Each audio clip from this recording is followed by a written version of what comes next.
A very common issue that people are faced with is trying to keep the dog out of certain areas in the house. Here's Stanley. He's a great Wheaten Terrier. However, he loves nothing more than to get under people's feet in the kitchen, especially when you're trying to make the dinner. Here I'm going to demonstrate to you a very simple way of showing your dog exactly where it is and where it isn't allowed.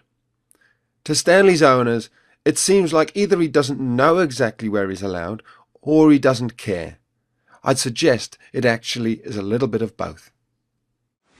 So if this is the line where you don't want the dog to go into the kitchen, the dog can't really see exactly where it is. We have it in our own minds as to where we think it is. But to make it really clear to the dog, all we're going to do is put down some sticky tape. It's crucial that there's a very obvious line for your dog, such as a change in the floor surface from wood to carpet. If there isn't, you need to make a clear dividing line using tape. Don't worry, it doesn't have to be forever. All we're going to do is kind of encourage him to come in.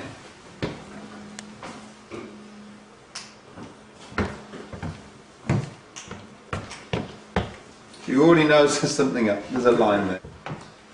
So look at that. We haven't even trained him. That line has just gone down. He knows. Good boy, Stan.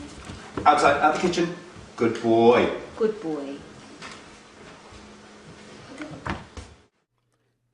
Here I'm demonstrating how clear the message is to Stanley. I'm dropping some food on the floor and he still doesn't come in. So we haven't really, you've been training him a little bit to keep him out of the kitchen, but you can see the power of that white line. He almost has instantaneously realised that is the line. It's now very clear. I don't know how you'll feel. Out the kitchen, out the kitchen. Good boy, good boy.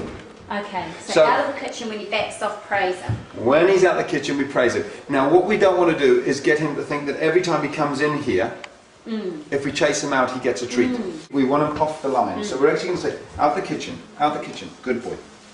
We don't want him in the kitchen at all. And he's not allowed to touch that line with his foot. Because what dogs love to do is just edge further and further and further into the kitchen. That has said to him, you don't even stand on the line. Okay. And he's saying, look, Oh. and you can see you can use any sort of energy to drive him out. Even just stamping your feet a little bit, moving towards him. Maybe, out the kitchen, out the kitchen. Are you making sure you don't look at him, or are you looking I'm not looking at him now to invite him in. Right. If you look at him, you invite him. So I'm deliberately ignoring him. And you can see he's good. Now, when he's being like that, that's a very good boy.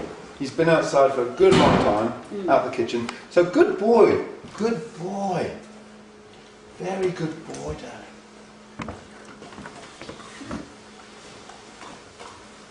A little bit further. Using this calm, consistent method, it'll take only a little time before your dog, like Stanley, will get the message and understand which side of the line that he's allowed on. As with any training, it'll have maximum effect only if your dog listens to you because you're the pack leader and you've already implemented the 5 golden rules that are shown in the first section of the members site. If you aren't a member yet, then hopefully this will give you a clearer idea of how to communicate to your dog and how willing they are to listen to you when they respect all your decisions.